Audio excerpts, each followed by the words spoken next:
ॐ नमः सिद्धेभ्यः। ॐ नमः सिद्धेभ्यः। ॐ नमः सिद्धेभ्यः।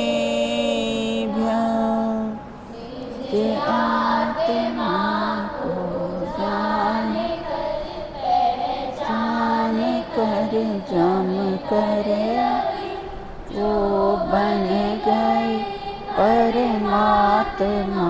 पर्याय में भी वे साध हैं, आराध हैं, आराधना के सार हैं। ओ नमन जिन देव को जो भव जलधि के पार हैं, जो भव जलधि के पार। जिनवर कानय चक्र अहो मोहति मिर का करे विना। भेद ज्ञान की दिव्य ज्योति शुद्धात्म का करे प्रकाश। एक अखंड भेद त्रिकाली गायक ध्रुव चैतन्य स्वभाव। परम शुद्ध करे प्रकाश। परम पारिणामिक निज भाव। परम पारिणामिक निज भाव। अपनी चर्चा यहाँ पर नए रहस्य ग्रंथ के माध्यम से निश्चय नय के भेद प्रभेदों पर अपने चर्चा प्रारंभ की थी, जिसमें पूर्व में हमने चर्चा की थी कि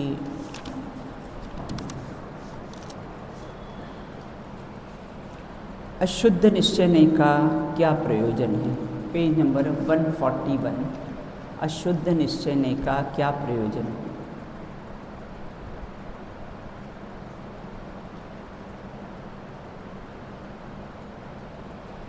अशुद्ध निश्चय नय का क्या प्रयोजन है। बिल्कुल हाँ, अस्ति बताइए।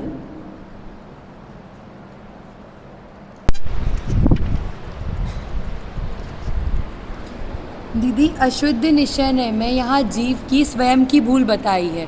उसको कर्तृत्व भोक्तत्व आदि बुद्धियों का बताया कि यह जीव ही करता है। राग द्वेष आदि जो परिणाम हो रहे हैं यह जीव के परिणाम हो रहे हैं। इस प्रकार का अशुद्ध निश्चय का प्रयोजन है। हाँ, और उसका प्रयोजन ये है कि अगर तू स्वीकार नहीं करेगा, कर्ता भोक्तापना स्वीकार नहीं करेगा तो उसको कैसा है, मिटाएगा कैसे। हाँ। ना, उसका अभाव कैसे करेगा। एक देश शुद्ध निश्चय का क्या प्रयोजन है।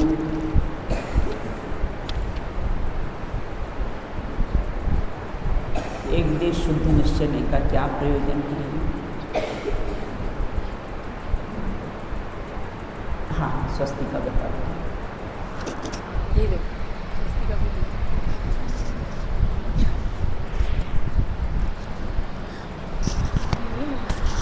यहाँ बताया कि जो अतीन्द्रिय ज्ञान और आनंदी है वही उसका कार्य है। इस प्रकार राग देश से दृष्टि हटाकर मोक्ष मार्ग प्रकट करना और एक देश शुद्ध निश्चय का प्रयोजन कहा है, क्योंकि जो रागादि विकारी भाव है हमें उनका निषेध करना है और सम्यक दर्शन आदि निर्मल पर्याय का कर्ता कहकर उन्हें प्रकट करने की प्रेरणा देनी है। हाँ, और ये किसका निषेध करके उसको व्यवहार की कोटि में डालता है। अशुद्ध निश्चय।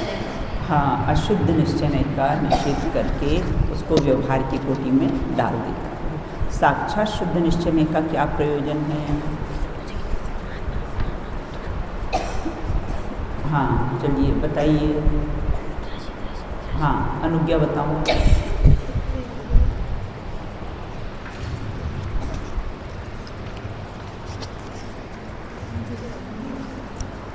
दीदी, यहाँ पे बोला है कि जो साक्षात शुद्ध निश्चय है वह अपूर्ण पर्यायों से दृष्टि हटाकर साधक को साधन में ना अटकाकर और साध की ओर जो बढ़ने की प्रेरणा देता है। यही साक्षात शुद्ध निश्चय न्याय का प्रयोजन है। प्रयोजन है। और ये क्या करता है? एक दिन शुद्ध निश्चय न्याय का निषेध करके उसे व्यवहार की कोटि में डाल देता है।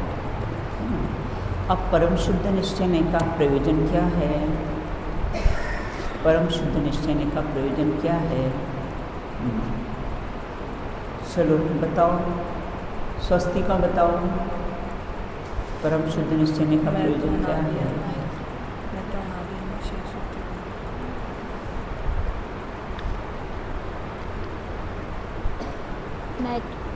मैं तो अनादि अनंत। सभी लोग अलर्ट रहिएगा। मैं तो आदि अनंत से स्वतंत्र कार्य ध्रुव चेतन हूँ, मात पिंड हूँ, बढ़ता नहीं हूँ, इस प्रकार का है। क्या बताया आपने? फिर से बताइए, परम शुद्ध निश्चय का प्रयोजन क्या है? मैं तो अनादि अनंत से स्वतंत्र काली ध्रुव चेतन हूँ, मैं मात पिंड हूँ, वर्तता नहीं, वृत्ति नहीं। हाँ, वृत्ति नहीं। और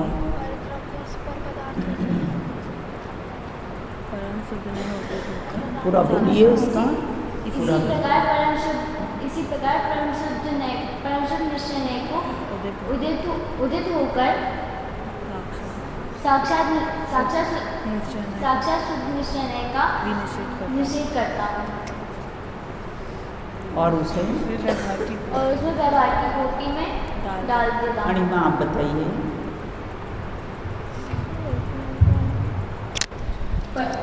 निश्चय न्याय के 4 वेद दृष्टि को क्रमशः पर पदार्थ, विकारी भावों, आंशिक और पूर्ण, शुद्ध पर्याय से भिन्न, अनादि अनंत कारण परमात्मा पर दृष्टि स्थापित कराते हैं और यही प्रत्येक आत्मार्थी का मूल प्रयोजन है। और ये किसका निषेध करता है? इसका निषेध कौन करता है? किसी का निषेध नहीं करता, निषेध करते कोटि में डाल देता है। और परम शुद्ध निश्चय का कोई निषेध कर सकता ही नहीं है। अपने इतनी चर्चा यहाँ पर पड़ी थी। अब पेज नंबर 145 से अपन चर्चा प्रारंभ करेंगे। ये चर्चा यहाँ तक पूरी हो जाएगी ना। ये जो अपना चल रहा था ना कि इसमें चारों नयों में उन्होंने कैसे 7 तत्व कैसे हैं घटित किए हैं। अशुद्ध निश्चय नय में कौन सा तत्व आता है? एक देश शुद्ध निश्चय नय में साक्षात शुद्ध निश्चय में मोक्ष तत्व है और परम शुद्ध निश्चय में जीव तत्व आता है। अब अपन प्रारंभ करेंगे 145 पर। ऊपर से ही पर्याय का ही सर्वथा निषेध हो जाएगा। क्या कहा है? उक्त 3 नए आत्मा की अशुद्ध और शुद्ध पर्यायों को अपना विषय बनाता है। बिल्कुल हाँ। तो शुद्ध पर्याय को विषय कौन बनाता है? कौन सा नए? और हाँ बराबर। और अशुद्ध निश्चय ने तो कैसा है? अशुद्ध को ही विषय बनाता है। इस प्रकार 3 नए आत्मा की अशुद्ध और शुद्ध पर्यायों को अपना विषय बनाता है। अतः इनका सर्वथा निषेध कर, अगर हम क्योंकि पंचाध्यायीकार कहते हैं कि ये 3 नए होते ही नहीं, एकमात्र एक परम शुद्ध निश्चय नय ही होता है, ये 3 नए नहीं होते। अगर हम इन तीनों का निषेध करते हैं तो क्या आपत्ति आएगी ना, उसकी अपन यहाँ पर चर्चा करेंगे। पर्याय का सर्वथा निषेध हो जाएगा पहला, क्योंकि अशुद्ध निश्चय ने, एक देश शुद्ध निश्चय ने और साक्षात शुद्ध ने, ये तीनों ही पर्याय के विषय हैं बेटा। अगर इन 4 भेदों में अपन द्रव्य और पर्याय का विभाजन करें ना तो द्रव्य स्वरूप कौन सा नय है? परम शुद्ध निश्चय नय। और 3 बाकी है कैसे हैं? पर्याय स्वरूप है। अशुद्ध निश्चय नय, एक देश शुद्ध निश्चय नय और साक्षात शुद्ध निश्चय, जो कि सब में लिया है आश्रव, बंध लिया है, संवर, निद्रा, मोक्ष, ये सब कैसे पर्याय है। तो पर्याय का सर्वथा निषेध हो जाने पर 6 द्रव्यों को जानने वाला का ही निषेध हो जाए, क्योंकि ज्ञान तो गुण है और जानन उसकी पर्याय है। और अगर हम पर्याय का ही निषेध कर देंगे तो क्या होगा? वो द्रव्य का भी निषेध हो जाएगा। तो इस प्रकार पर्याय ही द्रव्य की प्रसिद्धि करती है और लहरें ही समुद्र की प्रसिद्धि करती है। बिल्कुल उक्त तीनों नयों का निषेध करने पर एक परम शुद्ध निश्चय नहीं ही बचेगा, है ना। तीन का अगर निषेध कर देंगे तो अब बचता कौन है? परम शुद्ध निश्चय, एक नए ही कैसा है?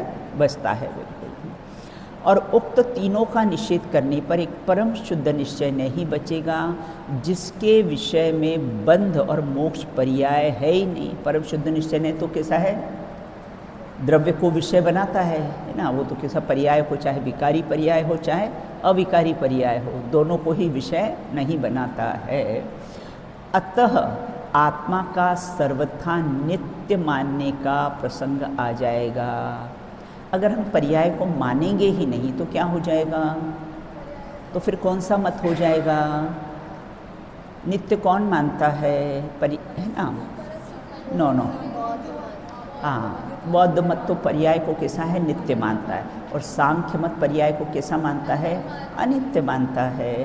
तो यहाँ ये कहते, और देखो अगर हम सर्वथा उसको नित्य मान ले, पर्याय को सर्वथा नित्य मान ले, तो आस्था क्या प्रॉब्लम आती है? पर्याय नित्य है कि अनित्य?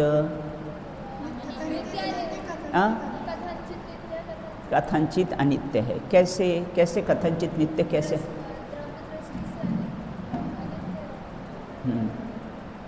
पर्याय को नित्य किस अपेक्षा से कहा है?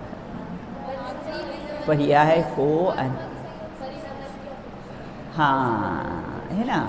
पर्याय को नित्य किस अपेक्षा से कहा है? क्योंकि पर्याय का जो पलटन स्वभाव है वह तो सदा ही नित्य रहता है ना। इसलिए इस अपेक्षा से पर्याय को भी हंसा कैसा है? नित्य कहा गया है। बिल्कुल।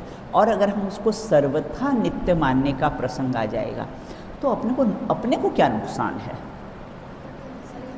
अगर पर्याय को अपन सर्वथा नित्य मान लेंगे तो हाँ, कभी कैसी है? सिद्ध दशा प्रकट ही नहीं होगी, क्योंकि जो पर्याय हमें मिली है वो पर्याय फिर नित्य हो जाएगी, है ना। मतलब मिथ्या दृष्टि सदा ही मिथ्या दृष्टि रहेगा, वह कभी सम्यक दृष्टि हो सकता नहीं है ना। और कैसा है? जो ना अपना ये जो नारकी सदा ही नारकी रहेगा, फिर कैसा है? वो वहाँ से निकल कर, है ना, आगे की पर्याय में जो भरत जी के पुत्र निकले थे वे नहीं होंगे। तो इतना बड़ा नुकसान हो जाएगा अगर हमने पर्याय का सर्वथा निषेध कर दिया तो। बिल्कुल, है ना। तो इस प्रकार यहाँ ये कहते हैं कि पर्याय का सर्वथा नित्य मानने पर ये अपने को कैसा है? प्रसंग हो जाएगा। पर्याय है ही नहीं, है ना। देखो मानना क्या है? पर्याय तो है, लेकिन पर्याय मेरा स्वभाव नहीं है। क्या मानना है? पर्याय को तो मानना है ना, उसका सर्वथा अभाव नहीं कि पर्याय है ही नहीं, ऐसा नहीं। पर्याय तो है लेकिन मेरा स्वभाव नहीं है। शरीर में मल मूत्र तो है ना, लेकिन है ना वो मेरे दृष्टि का द्रष्टव्य नहीं है। बिल्कुल, है ना। तो उसी प्रकार से पर्याय तो है लेकिन कैसा है? पर्याय मेरा स्वभाव नहीं। मेरा स्वभाव तो क्या है? नित्य, ध्रुव, त्रिकाली, सदा काल रहने वाला ही मेरा स्वभाव है। बिल्कुल। अब परम शुद्ध निश्चय नय को, है ना, परम शुद्ध निश्चय नय का विषय भी एक देश शुद्ध निश्चय नय और साक्षात शुद्ध निश्चय नय के द्वारा अनुभव में आता है। एक देश शुद्ध निश्चय नय में भी अनुभव में कौन आ रहा है? एक देश शुद्ध निश्चय नय में भी सम्यक दृष्टि को भी, है ना, अपना कैसा है? दृष्टि में कौन आ रहा है? अनुभव में कौन आ रहा है? वो परम शुद्ध निश्चय नय का जो विषय, जो त्रिकाली ध्रुव भगवान आत्मा है, वही कैसा है? सम्यक दृष्टि को भी कैसा है? उसके अनुभव में आ रहा है। और साक्षात शुद्ध निश्चय नय वाले जो अनंत सिद्ध है उनको भी दृष्टि में कौन आ रहा है? अनुभव में कौन आ रहा है? बोले परम शुद्ध निश्चय नय का विषय जो त्रिकाली ध्रुव भगवान आत्मा है वह कैसा है? दृष्टि में आ रहा है। तो अतः इन दोनों का निषेध करने से क्या हो जाएगा? परम शुद्ध निश्चय नय का कैसा है? लोप हो जाएगा। बिल्कुल। देखो अपने पर्याय का बेटा लोप कर देंगे तो द्रव्य जो स्वभाव है इसका निर्णय कौन करती है? कौन करती है? मैं त्रिकाली ध्रुव भगवान आत्मा हूँ, इसका निर्णय किसने किया है? पर्याय नहीं किया ना, वो श्रद्धा गुण की पर्याय नहीं किया ना। तो अगर हम पर्याय का ही निषेध कर देंगे तो द्रव्य का भी लोप हो जाएगा। इस शरीर के एक एक अंग को निकाल दे तो अंगी शरीर बचेगा क्या? नहीं बचेगा। वृक्ष के सब फूल पत्ते वगैरह को सब निकाल दें बिल्कुल। अब बोले अब वृक्ष की सिद्धि करो तो कौन वृक्ष कहेगा? ठूठ कहेंगे उसको, वृक्ष की सिद्धि तो नहीं होगी बिल्कुल। तो इसलिए यहाँ ये कहते इन दोनों का निषेध करने से परम शुद्ध निश्चय के विषय का भी लोप हो जाएगा।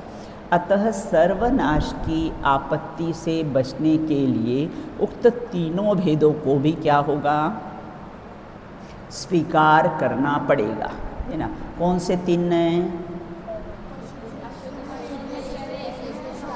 साक्षात शुद्ध निश्चय, है ना। ये तीनों को भी कैसा है? स्वीकार करना पड़ेगा। परम शुद्ध निश्चय का निषेध करने का तो प्रश्न ही नहीं उठता है। अगर परम शुद्ध निश्चय का निषेध कर दिया तो शून्यता का प्रसंग आ जाएगा, है ना। क्या होगा? शून्यता का प्रसंग आ जाएगा। सब लहरें निकाल दी, है ना, और हमने जो समुद्र का ही अभाव कर दिया, समुद्र की ही सत्ता को स्वीकार नहीं कर दिया, समुद्र का ही माना नहीं, तो फिर लहरें किसके आश्रय से उत्पन्न होती है? समुद्र के आश्रय से ही उत्पन्न होती है ना। तो इस प्रकार से परम शुद्ध निश्चय का निषेध करने का तो प्रश्न नहीं उठता है। और परम शुद्ध निश्चय का निषेध क्यों नहीं करना चाहिए? क्योंकि उसके अवलंबन से ही अशुद्धता का नाश होता है और शुद्धता की वृद्धि अर्थात संवर्तत्व, शुद्धता की उत्पत्ति मतलब संवर्तत्व, शुद्धता की वृद्धि मतलब निर्जरा तत्व और पूर्णता वो मोक्ष तत्व ना। तो क्या कहा है कि अगर हमने परम शुद्ध निश्चय का निषेध क्यों नहीं करना चाहिए? क्योंकि परम शुद्ध निश्चय का तो हम अशुद्धता किसके अवलंबन से नाश करेंगे? एक शुद्ध स्वभाव ही तो है। परम शुद्ध निश्चय का विषय एक शुद्ध स्वभाव ही तो है जो कर्म निरपेक्ष है, जो पारिणामिक भाव हैं, उसका अपने कैसा है निषेध कर दिया। तो किसके बल से उत्पत्ति होगी शुद्धि की? किसके बल से वृद्धि होगी? और किसके बल से निर्जरा होगी? और किसके बल से पूर्णता प्राप्त होगी? तो इसलिए परम शुद्ध निश्चय का कैसा है निषेध नहीं किया जा सकता है। यदि उक्त तीन भेद का निषेध करने से सर्वनाश का प्रसंग आ जाएगा, बार बार कह रहे हैं, है ना, कि तुम कैसे अगर तीनों भेदों का साक्षात शुद्ध निश्चय ने, एक देश शुद्ध निश्चय ने और शुद्ध निश्चय ने तीनों का निषेध करने पर सर्वनाश का प्रसंग आता है, तो इनसे कथनचित निषेध करने की भी क्या आवश्यकता है? इसको व्यवहार की कोटि में आप क्यों डालते हो? इसको दृष्टि व्यवहार की कोटि में क्यों डालते हो? आप सर्वथा भी आप निषेध करने की क्या ज़रूरत है? भाई लिफ्ट में हम बैठे हैं तो सर्वथा निषेध करने की क्या ज़रूरत है? पहुंचाने में तो हमको सहयोगी है ना, लिफ्ट हमको मंजिल में पहुंचाने के लिए तो सहयोगी है ना, तो उसका सर्वथा निषेध करेंगे क्या? तो यहाँ ये कहते हैं कि अगर उक्त तीनों भेदों के निषेध को सर्वनाश का प्रसंग आ जाएगा तो फिर इसे आप कथनचित भी निषेध मत करो। इसको व्यवहार की कोटि में परम शुद्ध निश्चय की अपेक्षा साक्षात शुद्ध निश्चय का निषेध हो जाता है, वह व्यवहार की कोटि में चला जाता है। साक्षात शुद्ध निश्चय की अपेक्षा से एक देश शुद्ध निश्चय कैसा निषेध हो जाता है, वो व्यवहार की कोटि में चला जाता है। और एक देश शुद्ध निश्चय का है ना अशुद्ध निश्चय का निषेध कर देता है। कथनचित अपने यहाँ बेटा एक ही बात समझ लेना है, जैन दर्शन में सर्वथा नहीं है। मात्र अगर सर्वथा लगेगा तो स्वभाव में है ना, आत्मा सर्वथा ज्ञानवान है। सर्वथा किस में लगेगा? स्वभाव में बेटा सर्वथा लगेगा, है ना। जब पर्याय की बात आएगी तब उसमें कैसा है कथनचित लगाना पड़ेगा बिल्कुल। तो कथनचित निषेध करने से आशय उसके विषय की सत्ता का निषेध करने से नहीं है। क्या कहा? क्या कहा? हमने कहा कि उन 3 नयों का अपन निषेध कर दे। तो आप निषेध करने का आशय क्या समझे? उनकी सत्ता तो है लेकिन मेरे में नहीं है। गुरुदेव श्री ऐसा फरमाते थे, बोले राग है ही नहीं, ऐसा नहीं है। भाभी पॉइंट पकड़ना है ना। गुरुदेव श्री अनेकांत घटाते थे, ऐसा राग है ही नहीं, ऐसा नहीं है। राग तो है लेकिन राग मेरे में नहीं, मेरे आत्मा में प्रवेश नहीं कर सकता। इसका नाम कैसा? अनेकांत। मतलब उसकी सत्ता को भी स्वीकार किया है लेकिन मेरे में किसी उसकी सत्ता है ही नहीं। बिल्कुल। तो कथनचित निषेध करने का आशय उसके विषय की सत्ता का निषेध करने से नहीं है। विषय तो है।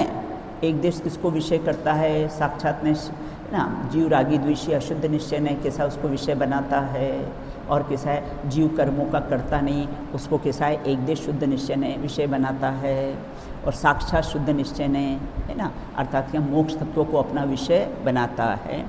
अपितु अपने स्वभाव से भिन्न जानकर उनसे दृष्टि हटाकर, उनसे मतलब किससे? पर्यायों से, है ना, उनसे दृष्टि हटाकर वो छायिक भाव प्रकट हुआ है केवली को, बोले वो पर्याय से दृष्टि हटाना है। ख्याल में आई बात, है ना। निषेध करने का अर्थ क्या लिया है यहाँ पर कि वो पर्याय से दृष्टि तेरे को हटाना है। बिल्कुल। और यह नय हटाने से है, यदि उस नय के विषय का कथनचित निषेध भी न होगा तो उस पर दृष्टि कैसी है? अपनापन रहेगी। हमने कहा है जीव रागी द्वेषी, जीव मोही, जीव क्रोधी। अगर हम यही दृष्टि में करते रहेंगे तो फिर क्या होगा? उस दृष्टि में राग द्वेष के परिणाम ही रहेंगे, है ना। अपन बोलना किसी को हटाना है, वो अपने इसके भक्त प्रहलाद की आती है ना, स्टोरी आती है ना, हिरण्यकश्यप और भक्त प्रहलाद। वो स्वीकार नहीं करता है भगवान को। वो बोलता है हिरण्यकश्यप भक्त प्रहलाद कि तुम मुझे भगवान मानो। बोलो तुम राम बोलोगे? तो वो बोलता है तुम जितनी बार कोड़ियाँ मुझे मारते हो तो तुम उतनी बार राम बोलते हो। तुम उतनी बार राम बोलते हो तो कैसा है? तो निषेध कहाँ हुआ उस राम का, है ना। आप मुझे जितने बार कोड़े मारते हो, हिरण्यकश्यप अपने पुत्र भक्त प्रहलाद को, है ना, तो बोले अब राम बोलेगा?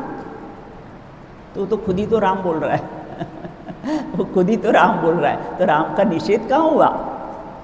तो उसी प्रकार यहाँ ये कहते हैं कि अगर, है ना, जिसमें परम शुद्ध निश्चय का विषयभूत आत्मा ज्ञेय श्रद्धेय ध्येय न हो पाएगा, अर्थात नयों को जानने का प्रयोजन ही सिद्ध नहीं हुआ। नयों को जानने का प्रयोजन क्या है? नयों को जानने का प्रयोजन क्या है? आन्या, क्या प्रयोजन क्या है? मुख्य गौण करके जानना। नयों को जानने का प्रयोजन क्या है? मुख्य गौण करके कैसा है?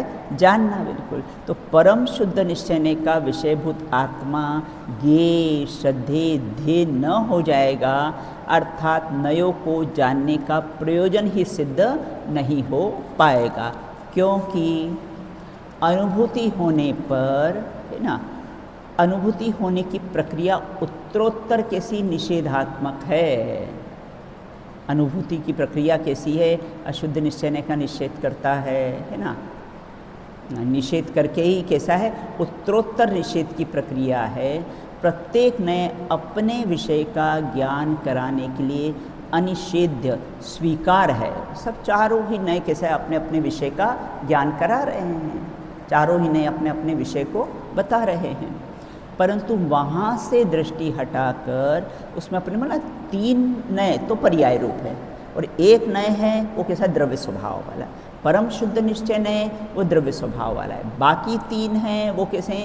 प्रकट हुई है ना, मोक्ष भी की पर्याय भी प्रकट हुई है, संवर निद्रा की पर्याय भी प्रकट हुई है ना। आश्रय और बंध की भी कैसी है? प्रकट है ही मिथ्यात्व अवस्था में। तो इस प्रकार से वहाँ से दृष्टि हटाकर त्रिकाली ज्ञायक तक ले जाने के लिए निषेध करते हैं, है ना। किसका? कहाँ पहुँचाना है? परम शुद्ध निश्चय यहाँ पर अपने को कैसा है पहुँचना है। तो कैसे पहुँचेंगे, है ना, इसका निषेध ये, इसका निषेध ये और इसका निषेध ये करता है, तब ये परम शुद्ध निश्चय न तक कैसा है हम पहुँचेंगे, बिल्कुल ना। तो इस प्रकार से यहाँ ये कहते हैं अपने ज्ञान का विषय कराने के लिए अनिषिद्ध स्वीकार है, परंतु वहाँ से दृष्टि हटाकर ज्ञायक त्रिकाली तक दृष्टि ले जाना है ना। निषेध है, हमको अपने नगर पहुँचना हो ना, तो क्या करेंगे, रास्ते में जितने भी स्टेशन आएंगे उसका निषेध निषेध निषेध निषेध करते हुए हम अपने इंदौर तक कैसे हैं पहुँच जाएंगे, बिल्कुल। और ये रास्ते में ये आ रहे हैं ना, तो ही समझो कि हम अपने लाइन पर ठीक चल रहे हैं, बिल्कुल, है ना। आप लोग घर से आते हो और ना पहले नागलोई आए, है ना, फिर उसके बाद घेवरा मोड़ आए, वो नहीं सही रास्ते पे हम चल रहे हैं, है ना। तो उसी प्रकार से अपने विषय का ज्ञान कराने के लिए उस नए की उपयोगिता समाप्त हो जाती है, अतः उसका निषेध न करे तो वहीं खड़े रह जाएंगे। अगर इसका निषेध नहीं किया तो अशुद्ध निश्चय का निषेध नहीं किया तो फिर क्या होगा, हाँ देखो, अगर इसका अपने निषेध नहीं तो फिर वो अशुद्ध निश्चय में ही खड़े रह जाएंगे। जीव रागी, जीव द्वेषी, जीव मोही, जिसको अशुद्ध निश्चय विषय करता है और कहता है, तो फिर वहीं पर अगर इसका निषेध अपने नहीं किया बेटा, है ना, सम्यक दृष्टि इसका निषेध कर देता है, अगर इसका निषेध नहीं किया तो फिर हम कहाँ खड़े रहेंगे, अभव्य की भांति मिथ्यात्व अवस्था में ही कैसे हैं खड़े रहेंगे, बिल्कुल। तो अतः उसका निषेध नहीं करे तो वहीं खड़े रह जाएंगे, उत्तरोत्तर विकास की प्रक्रिया अवरुद्ध हो जाएगी। आगे आगे जो हमको गुणस्थान बढ़ना है उसकी प्रक्रिया कैसी है, निषिद्ध हो जाएगी, बिल्कुल। अगर निषेध नहीं करेंगे तो आगे गुणस्थान कैसे चढ़ेंगे अपन, आगे गुणस्थान कैसे अपने बढ़ेंगे, बिल्कुल।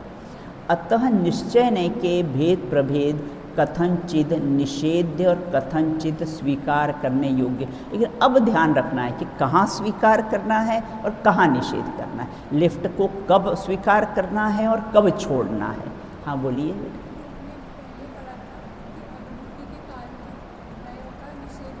बराबर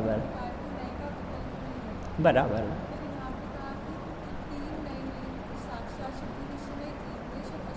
बराबर, हाँ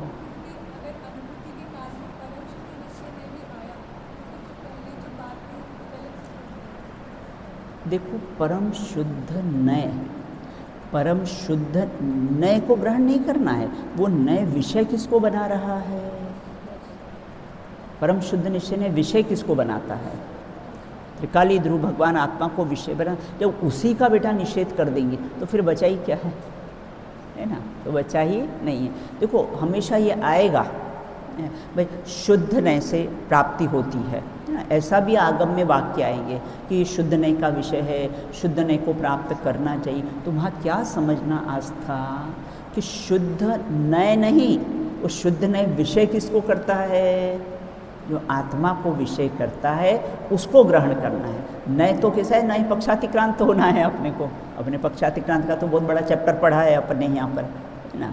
तो नय के जो पक्ष है ना, वो पक्ष को छोड़ना है, लेकिन नय विषय किसको करता है, परम शुद्ध निश्चय नय, है ना। तो नय को नहीं पकड़ना है, वो विषय किसको करता है, त्रिकाली ध्रुव भगवान आत्मा को जो विषय करता है उसको ग्रहण करना है। समझ में आ गया। कहीं कहीं जगह बेटा ऐसा लिखा आएगा शुद्ध नय को ग्रहण करो, तो वहाँ क्या अर्थ समझोगे, हाँ नय को ग्रहण नहीं करना है, वो नए विषय किसको करता है उसको ग्रहण करना है, बिल्कुल। अब कहते हैं यहाँ पर अतः निश्चय, क्लियर हो गया आस्था। अतः निश्चय नय के भेद प्रभेद कथनचित निषेध्य हैं, बिल्कुल, है ना। अशुद्ध निश्चय नय एक देश और साक्षात कथनचित निषेध्य हैं, अपेक्षाकृत। जैसे जैसे बेटा अपन गुणस्थान बढ़ते जाएंगे उनका कैसा है निषेध होता जाएगा, बिल्कुल। और कथनचित स्वीकार भी है, और स्वीकार क्यों है ना, श्रद्धा स्वीकार क्यों है,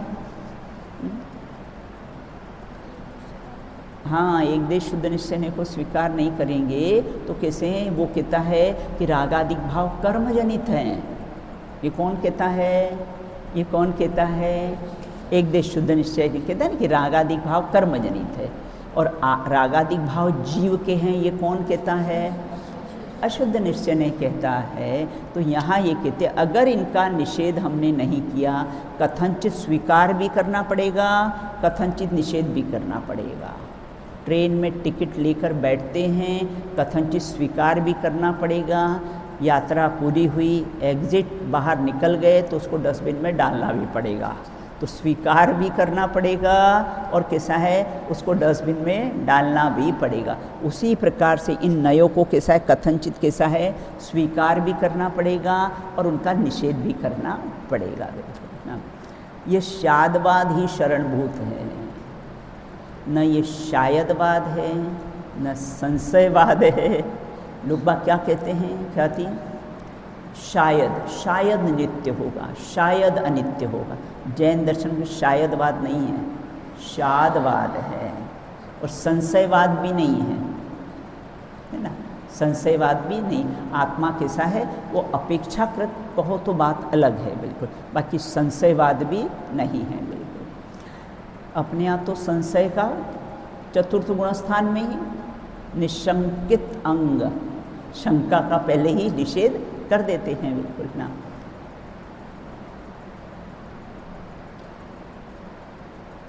तो यदि इसका कथनचित निषेध भी न किया जाए तो वे भी आपत्ति खड़ी कर देगा। लिफ्ट का निषेध नहीं किया तो क्या करेंगे? मंजिल तक पहुंचेंगे। अगर उसका निषेध नहीं किया तो बोले मंजिल तक कैसे पहुंचेंगे? आपत्ति खड़ी कर देगा और चिंता हो जाएगी कि अरे अरे बैठ गए तो पहुंचे क्यों नहीं। हाँ? तो इस प्रकार आपत्ति खड़ी हो जाएगी अगर इनका निषेध नहीं किया तो बिल्कुल ना। जो सर्वथा निषेध करने से ही होती है। कथनचित निषेध भी न किया जाए तो पर और पर्यायों से दृष्टि हटाकर स्वभाव सन्मुख होने का अवकाश ही नहीं रहेगा, है ना। अगर हमने बेटा इनका निषेध नहीं किया तो क्या होगा? पर और पर्यायों से दृष्टि हटेगी नहीं। अशुद्ध निश्चय ने तो पर को विषय बनाता है, तो उससे कैसी है, दृष्टि हटेगी ही नहीं, और स्वभाव सन्मुखता का कोई अवकाश ही नहीं है। अगर इनका निषेध नहीं किया तो उत्तरोत्तर निषेध है, लेकिन इतना ध्यान रखना उत्तरोत्तर कैसा है, निषेध है इसका बिल्कुल ना। परंतु सर्वथा निषेध करने से शुद्धाशुद्ध पर्याय तथा उनमें तन्मय द्रव्य का निषेध होने की कैसी है, आपत्ति आ जाएगी बिल्कुल, है ना। क्या कहा? अगर सर्वथा निषेध कर दिया, है ना, दोनों का शुद्ध शुद्ध पर्याय दोनों का सर्वथा निषेध कर दिया, उनमें तन्मय द्रव्य का भी फिर कैसा है, निषेध हो जाएगा। द्रव्य का भी निषेध हो, लहरों का निषेध कर दिया तो समुद्र का निषेध होगा कि नहीं होगा? हमने एक एक लहरें निकाल दी बाहर तो वो समुद्र का भी निषेध है, क्योंकि एक एक लहरों में समुद्र ही झांक रहा है ना। ज्ञान की प्रतिपल उठे तरंग झांकता उसमें आत्म राम ना। एक एक पर्याय में कैसा है, वो आत्मा ही झांक रहा है, एक एक लहरों में समुद्र ही झांक रहा है बिल्कुल ना। तो इस प्रकार से शुद्धाशुद्ध पर्याय उनमें तन्मय द्रव्य का भी निषेध की आपत्ति आ जाएगी। अनादिकालीन मिथ्यात्व जीवंत रहेगा, है ना। जब कैसा है, द्रव्य का निषेध हो जाएगा तो कैसा, वैसे ही जीव मानता का मिथ्यात्व अवस्था में मैं त्रिकाली ध्रुव भगवान आत्मा हूँ, कहाँ ये स्वीकार करता है ना। तो जीवंत नहीं रहेगा और सात तत्वों की भी सिद्धि, जो प्रयोजनभूत, जो हमारे सात तत्व हैं प्रयोजनभूत हैं, उनका भी कैसा है, निषेध हो जाएगा बिल्कुल।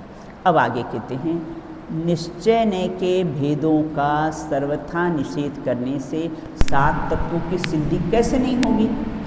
क्या प्रश्न है?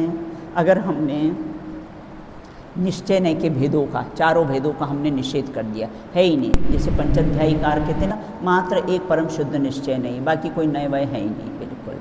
वो एकमात्र द्रव्य स्वभाव को ही ग्रहण करता है, वो पर्याय को स्वीकार करते ही नहीं है बिल्कुल ना। उसी प्रकार देखो, अगर निश्चय न से भेदों का सर्वथा निषेध कर दे, है ना, अपन बेटा इनका है ना सर्वथा निषेध कर दे, तो फिर 7 तत्वों की सिद्धि कैसे नहीं होगी? अभी नहीं पढ़ा है, लेकिन बताओ मुझे, अभी अपन इतनी चर्चा कर ली थी ना, उसी के आधार पर बताओ बेटा, है ना। अगर हमने, है ना, इनका भेदों का निषेध नहीं किया तो 7 तत्व की सिद्धि कैसे नहीं होगी? हाँ ख्याति बताइए, माइक दो उसको, वो वाला दे दो। हाँ अगर हम निश्चय है कि भेदों का निषेध कर देंगे, हाँ। तो उनके जो विषयभूत तत्व है, हाँ। जैसे परम शुद्ध निश्चय का जीव तत्व है, बराबर। तो उनके जो विषयभूत तत्व है उनका लोप हो जाएगा, उनका भी निषेध हो जाएगा। हाँ, और सब क्रम से बताओ सबके। परम शुद्ध निश्चय का जीव तत्व, हाँ। साक्षात शुद्ध निश्चय तो जीव तत्व का निषेध हो जाएगा, है ना। परम शुद्ध निश्चय का अगर हमने निषेध किया तो किसका निषेध हो जाएगा? जीव तत्व, पारिणामिक भाव जीव तत्व जो है ना, उसका निषेध हो जाएगा। यदि हमने साक्षात शुद्ध निश्चय का निषेध किया तो मोक्ष तत्व का निषेध हो बहुत जाएगा, बढ़िया, बिल्कुल, और है ना। एक शुद्ध निश्चय का निषेध किया तो संवर और निर्जरा तत्व का निषेध हो जाएगा, बहुत अच्छा। और अशुद्ध निश्चय का निषेध किया तो आश्रम और बंध तत्व का निषेध हो जाएगा, है ना। तो प्रश्न अपना क्या था कि अगर हमने निश्चय नय के भेदों का अगर सर्वथा निषेध कर दिया तो उसमें 7 तत्वों का निषेध कैसे गर्भित है? बोले अगर हमने इनका निषेध किया तो 7 तत्वों का, और अपने यहाँ तो प्रयोजनभूत कितने तत्व बताए हैं? जीवादि प्रयोजन भूत तत्व सरधेति न माहि विपर्ययत्। प्रयोजन किसे कहते हैं? प्रयोजन किसे कहते हैं? बताया था ना कि प्रयोजन किसे कहते हैं? हाँ, जिससे अपने कार्य की सिद्धि हो वो के साथ प्रयोजन। तो अपना कार्य क्या है? आत्मानुभूति, है ना। अपना क्या है? आत्मानुभूति। ये अपना किसा है ना, आत्मानुभूति जरूरी है, बाकी सब मजबूरी है। तो यहाँ ये कहते हैं कि इस प्रकार से, है ना, ये 7 तत्वों की सिद्धि होती, क्योंकि प्रयोजन वो 7 ही तत्व बताए हैं, है ना। और क्यों बताए हैं? आश्रवबंध छोड़ने के लिए प्रयोजनभूत, संवर निद्रा एक देश प्रकट करने के लिए प्रयोजनभूत, मोक्ष परिपूर्ण प्रकट करने के लिए हैं। तो ये 7 तत्व है ना, तो इनको कैसा प्रयोजनभूत तत्व कहा है। बिल्कुल। अब कहते समय सार गाथा 3 की टीका, आज भाई साहब ले रहे थे ना, 3 ही गाथा का विचार कर रहे थे। बिल्कुल, समय सार की गाथा 3 की टीका में स्पष्ट किया गया है कि एक द्रव्य दूसरे द्रव्य को स्पर्श नहीं करता है। वहाँ क्या शब्द आया था बेटा स्पर्श के लिए? चुंबन। वहाँ चुंबन मतलब मुख से चुंबन की बात नहीं है, वहाँ चुंबन का अर्थ होता है स्पर्श नहीं करता है। बिल्कुल, है ना, कि एक द्रव्य पुद्गल द्रव्य जीव द्रव्य को स्पर्श नहीं करता है, और जीव द्रव्य कैसा है? पुद्गल द्रव्य को स्पर्श नहीं। जीव द्रव्य को क्यों स्पर्श नहीं कर सकते हैं? नहीं, लॉजिक से बताओ मुझे। हाँ क्या थी? हाँ, वो स्पर्शी है ना, और मैं कैसा हूँ? अस्पर्शी हूँ। तो मैं अस्पर्शी, तो ये पुद्गल मेरी आत्मा को कैसे स्पर्श कर सकता है? देखो, अगर आत्मा को बेटा स्पर्श करते ना, और अगर रूपी होती तो किसी मृत व्यक्ति की आत्मा निकल रही होती तो अपने को दिख जाती, तो अपन जाने देते उसको पकड़ लेते उसको। और स्पर्शी है तो कैसा है? उसको स्पर्श भी करके पकड़ लेते, बिल्कुल जाने नहीं देते आत्मा को, बिल्कुल, है ना। तो इसलिए कैसे हैं? अरूपी है और अस्पर्शी है भाई साहब, बिल्कुल, है ना। कौन जाने देता? अपना इष्ट का वियोग हो जाए तो भाई साहब कोई जाने ही नहीं दे, बिल्कुल, है ना। पकड़ ले, दिखे तो अपने आँखों से, तो उसको पकड़ ले, उसको स्पर्श कर ले, बिल्कुल, है ना। तो इस प्रकार से एक द्रव्य दूसरे द्रव्य का स्पर्श नहीं कर सकता है। वो काला धारा का बांधने से हमको नज़र नहीं लगेगी। एक द्रव्य दूसरे द्रव्य का सुधार बिगाड़ नहीं कर सकता है। आप लोग कम से कम 4 साल में ये बात तो सीख ही जाओ लेकिन नहीं भाभी, मूल मुद्दा तो सीखो बेटा, हाँ, कि एक द्रव्य दूसरे द्रव्य का, वो पुद्गल द्रव्य काला धागा और मैं जीव द्रव्य, है ना, वो मेरे में क्या सुधार बिगाड़ करे। बिल्कुल जानते हो, ये सब वो काले धागा जिस फैक्ट्री में बनता है ना, उसकी चाल है। एक आध हीरोइन को पहना दिया पैर में, खत्म बात, उसका तो काम हो गया। अब सब पैर में काला धागा बांधेंगे। ये सिद्धांत रखो, एक द्रव्य दूसरे द्रव्य का सुधार बिगाड़ नहीं कर सकता है। बिल्कुल। और काला धागा तो फिर मुसलमान तो काली ही ड्रेस पहनते हैं, तो भाभी साहब उनको तो नज़र लगेगी ही नहीं। वो तो क्या करते हैं, काला ही दे।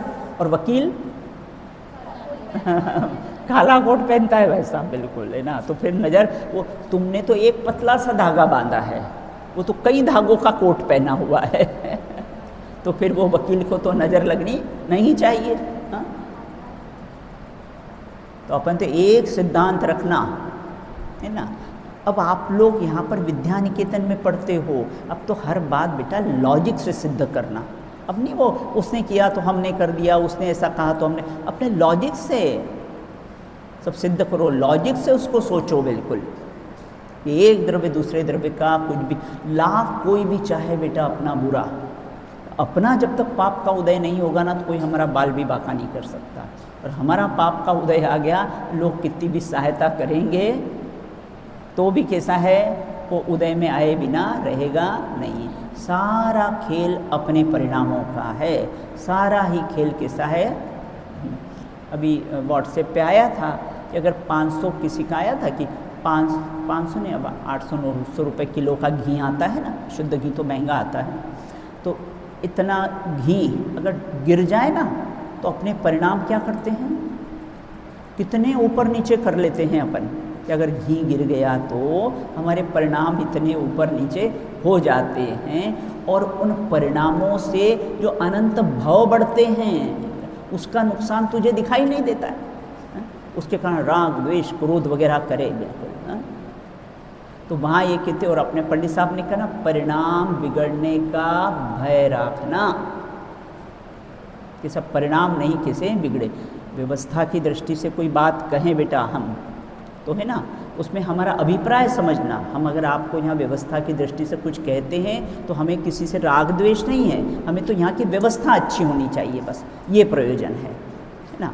राग द्वेष के वशीभूत कभी किसी को कुछ कहते नहीं हैं, व्यवस्था नहीं बिगड़ी, व्यवस्थाएं सब अच्छी चले। बिल्कुल है ना, ये प्रयोजन है।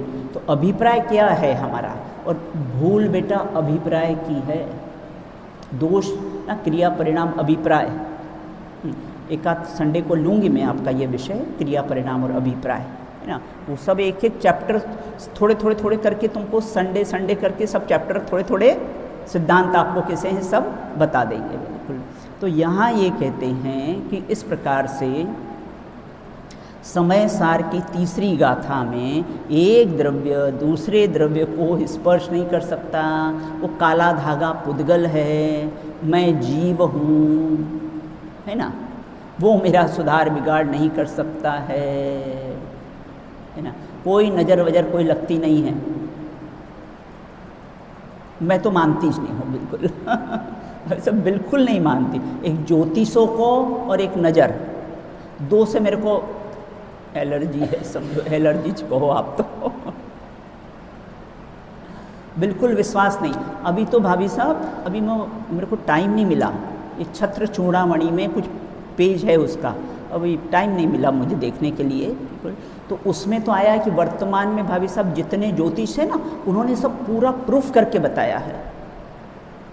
वो पुराने ज़माने में कैसे हैं, कोई ज्योतिष थे और ताड़ पत्र पर रख दिया था। अभी मैं उसका पूरा करके व्हाट्सएप पे डाल दूँगी। बिल्कुल कि जो वर्तमान में ये जो ज्योतिषाचार्य हैं ना, बिल्कुल सब टोटली झूठे।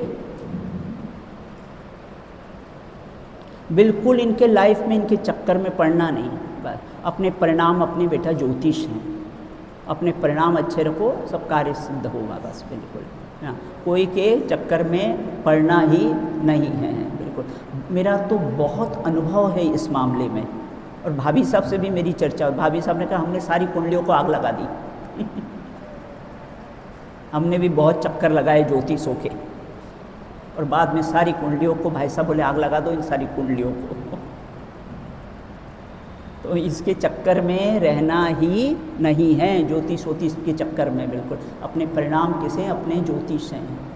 और ज्योतिषों के कारण होता तो सीता जी राजा जनक की पुत्री थी ना, और उनके दरबार में भाई साहब कोई कम ज्योतिष थे? तो पहले मालूम नहीं पड़ा कि 14 वर्ष का बेटी को वनवास भुगतना पड़ेगा भाई साहब, 3-3 बार जंगल में जाना पड़ेगा? ज्योतिष से पूछा नहीं होगा? ज्योतिष से पूछा होगा कि नहीं, कुंडली मिलाई होगी कि नहीं हंसा? फिर फैल कुंडली। बस अपना खानदानी अपने ये सब वो जो है ना, सब मैं बात कहती हूँ उसके बारे में।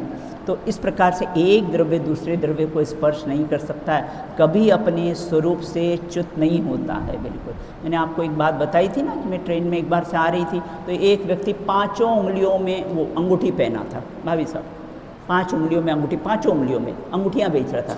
इससे बीमार नहीं होंगे, इससे पैसा आएगा, इससे ये होगा, उससे होगा। तो मैंने कहा भैया पैसा आएगा तो फिर तुम क्यों अंगूठियाँ बेच रहा है यहाँ पर? भाई साहब ये अंगूठी से पैसा आ जाता तो तेरे पास तो इतनी सारी अंगूठियाँ हैं, तो तेरे पास तो पैसा ही पैसा हो जाना चाहिए, तो तू क्यों यहाँ अंगूठियाँ बेच रहा है ट्रेन में घूम घूम कर? तो इसलिए कोई चक्कर पड़ना नहीं, ये मोती पहन लो तो ये कर लो, तो वो माला पहन लो तो वो कर लो, बिल्कुल नहीं। अपने तो एक सिद्धांत ध्यान रखना, क्या राजी, एक द्रव्य दूसरे द्रव्य का कुछ भी, अपन तो जिनवाणी की बात मानना बेटा, ये लोगों की बात नहीं मानना, जिनवाणी की बात मानना कि एक द्रव्य दूसरे। और कौन कह रहे हैं ये ना? आचार्य कुंद देव, 3 कषाय चौकड़ी के अभाव वाले, हर अंतर्मुख में अपनी आत्मा का स्पर्श करने वाले, ऐसे आचार्य कह रहे, और ये झूठे सच्चे लोगों की बात मानना। यहाँ कहते एक द्रव्य दूसरे द्रव्य का कर्ता धर्ता नहीं है। तो इस प्रकार से कभी अपने स्वरूप से च्युत नहीं होता है।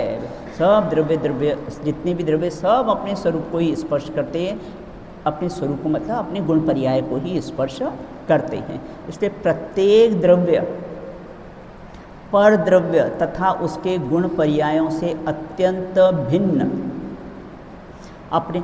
और फिर चलो जो होना है आप उसको चैलेंज करते मिटा सकोगे। ज्योतिष ने बता दिया था कि 12 साल बाद द्वारका जलने वाली है, और ज्योतिष ने नहीं बताया था, किसने बताया था? दिव्य ध्वनि में भाभी साहब आया था, बताओ, है ना, किसने बताया था? बिल्कुल। तो उसको टाल नहीं सके, तो उसको कैसा है, टाल नहीं सके, उस पर्याय को आगे पीछे कर नहीं सके, बिल्कुल, है ना, जिन्होंने बताया। और अपने ये ज्योतिष अगर कदाचित बता भी दे कि तुम्हारा अनिष्ट होने वाला है, तुम्हारा इष्ट होने वाला है ना, तो टाल सकते हैं बेटा। तुम भगवान को चैलेंज के, जो होना है सो निश्चित है, केवल ज्ञानी ने गाया है, उस पर तो श्रद्धा ला न सका, परिवर्तन का अभिमान किया। बिल्कुल, उसको टाल ही नहीं सकते हो आप। जो होना, जो पर्याय, एक एक पर्याय खचित है फिल्म की रील के समान, उसको आगे पीछे कैसे करने में कोई समर्थ नहीं है, बिल्कुल, है ना। वहाँ जाएंगे तो वो ठीक हो जाएगा, वहाँ गणेश जी को पूजाओ तो वहाँ ये कराओ, तो वहाँ ये कराओ, तो बिल्कुल चक्कर में पड़ना नहीं, है ना। कुगुरु कुदेव कुधर्म की नहीं प्रशंसा उचरे हैं। रेवती रानी जैसा दृढ़ रहो, कम से कम 4 साल में बेटा ये तो सीख ही जाओ कि सिर झुकेगा तो सच्चे देव सास गुरु के आगे ही झुकेगा, बस, और किसी के आगे झुकेगा नहीं। इतनी दृढ़ता हो सकता है आप लोग अपने घर जाओ बेटा, है ना, और वहाँ पर वो आपकी दादी नानी, अच्छा 4 दिन पढ़ के आइए, अब हमको लेक्चर दे रही है, ऐसा भी आपको कहेंगे कि 4 दिन तुम वहाँ पढ़ाई आत्मार्थी ट्रस्ट में और हमको बता रहे हो। दृढ़ रहना बेटा, दृढ़ रहना, अपने कैसा है, जिनवाणी का अपने को अवलंबन लेना है, बिल्कुल ना। तो इस प्रकार से कभी अपने स्वरूप से च्युत नहीं होता। इसीलिए प्रत्येक द्रव्य प्रद्रव्य और उसके गुण पर्यायों से कैसा है, अत्यंत भिन्न है, अत्यंत अभाव है। 4 अभाव में कैसा है, अत्यंत, एक द्रव्य का दूसरे द्रव्य में अत्यंत अभाव है। वो काले धागे का और मेरे में अत्यंत अभाव है। क्यों मैं काले धागे की बार बार बात कह रही हूँ भाभी? आजकल फैशन हो गया है, पैर में काला धागा बांध लेना। तो फैशन हो गया है पैर में काला धागा। और कहते तो आर्ग्यूज क्या देते हैं, है ना, नज़र नहीं लग जाए, ऐसे देते कि नज़र नहीं लग जाए। अपन तो ये है कि एक द्रव्य दूसरे द्रव्य का सुधार बिगाड़ करने में किंचित मात्र भी समर्थ, इतनी दृढ़ता होना चाहिए रेवती रानी जैसे, बिल्कुल, है ना। तो मेरे सामने तो कोई ज्योतिष वोतिष की बात करते नहीं है। एक दो लोगों को बोला, उन लोगों ने उनकी बात का सब खंडन कर दिया, बिल्कुल। और ये सब बेटा धंधा बना लिया है आज के लोगों ने, बिल्कुल। और धर्म की आड़ में धंधा बनाया है, बिल्कुल, है ना। तो इस प्रकार से यहाँ ये कहते हैं, यदि वस्तु का पारमार्थिक स्वरूप यदि भूतार्थ है, पर द्रव्य के साथ किसी प्रकार का संबंध, कहना, व्यवहार है, देह जीव है, ऐसा एक कहना व्यवहार का कथन है, बिल्कुल, है ना। तो जो कि कैसा है और व्यवहार किसको बोलते हैं, ऐसा नहीं और निश्चय है। बस 2 सेंटेंस में निश्चय व्यवहार आ गया है, बिल्कुल, है ना। तो जो कि कैसा अभूतार्थ है और कैसा है असत्यार्थ है। आगम कथित उक्त महासत्य की नींव कौन सी है, क्या है महासत्य बेटा, अभी अपन ने पढ़ा ना, महासत्य क्या है, एक द्रव्य दूसरे द्रव्य का स्पर्श नहीं करता है, एक द्रव्य दूसरे द्रव्य का सुधार बिगाड़ नहीं करता है, बिल्कुल ना। ये कैसे महासत्य की नींव परमागम अर्थात अध्यात्म का महल खड़ा होता है, बिल्कुल। आगम पर ही अध्यात्म का महल खड़ा होता है। अपन ने खूब इसकी चर्चा कर ली, आगम और अध्यात्म की खूब चर्चा करी अपन ने है। तो कैसा है, आगम कैसा है, नींव है, और अध्यात्म कैसा है, महल है। वो आगम की नींव पर ही अध्यात्म का कैसा है, महल खड़ा होता है। उसमें निश्चय ने के विषयभूत अभेद द्रव्य की सीमा में पर्याय और गुण भेद को बाहर करके, है ना, गुणभेद को बाहर करके, गुणभेद नहीं है क्या, हाँ है, लेकिन वो गुणभेद पे दृष्टि नहीं है। राजी क्या अर्थ निकालना इसका, गुणभेद का अभाव करके। तो गुणभेद का अभाव मतलब गुणभेद पर दृष्टि नहीं है। अरे अनंत वीर के धनी भी द्रव्य में से गुण पर्याय को अलग नहीं कर सकते। अनंत वीर के धनी भी द्रव्य में से गुण पर्याय को अलग नहीं कर सकते हैं। बस वो गुण पर्यायों पर अब दृष्टि नहीं है, मतलब पर्याय पर कैसा है अब दृष्टि नहीं है। गुण पर्यायों को बाहर करके, तो बाहर करके का आस्था क्या अर्थ लेना, यहाँ लिखा ना गुण भेदों को बाहर करके, लिखा तो ऐसा ही है कि बाहर करके। तो बाहर कर सकते हैं क्या, आत्मा में से ज्ञान दर्शन गुण इत्यादि निकाल सकते हैं, जानन इत्यादि पर्याय निकाल सकते हैं, उद्गल में से स्पर्श रस गंध वर्ण निकाल सकते हैं क्या, नहीं निकाल सकते। और उसकी 20 पर्याय, तो बाहर करके मतलब उस पर दृष्टि नहीं करके, है ना। अभेद, फिर दृष्टि किस पर करना, अभेद, अखंड, त्रिकाली, ध्रुव भगवान आत्मा को प्रतिष्ठित करना है, बिल्कुल। यही निश्चय ने के जो भेदों, है ना, निश्चय ने के जो भेदों का उत्तरोत्तर जो निषेध किया है, उसका एकमात्र प्रयोजन है कि अपना अभेद, अखंड, त्रिकाली, ध्रुव भगवान आत्मा जो परम शुद्ध निश्चय ने का विषय बनता है ना, उसकी प्रतिष्ठा करना है, प्रतिष्ठा करना है, अर्थात वो ही मैं हूँ, ऐसी प्रतिष्ठा करना है। अब आगे लिखा है कि परम शुद्ध निश्चय से शुद्ध जीव तत्व की सिद्धि होती है। तो कैसे होती है, उसकी शेष चर्चा अपन कैसी है बाद में करेंगे। अब ये अपने इसके और बस थोड़ा सा ही चैप्टर अपने रहे हुए हैं, है ना। फिर अपना कैसा व्यवहार ने के जो भेद प्रभेद है ना, निश्चय ने के भेद और वो व्यवहार ने के भेद। अभी अपन निश्चय ने के भेद समझ रहे हैं, फिर कैसे व्यवहार ने के कैसे भेद प्रभेद, फिर आगम के मूल नए, फिर कंपेयर करेंगे पंचाध्यायीकार के और आलाप पद्धतिकार के, दोनों के नयों में क्या अंतर पाया जाता है ना। फिर लास्ट में उसकी कैसी है ऐसी चर्चा होगी, बिल्कुल। चलो वो बोलो, एकस्सबद्धो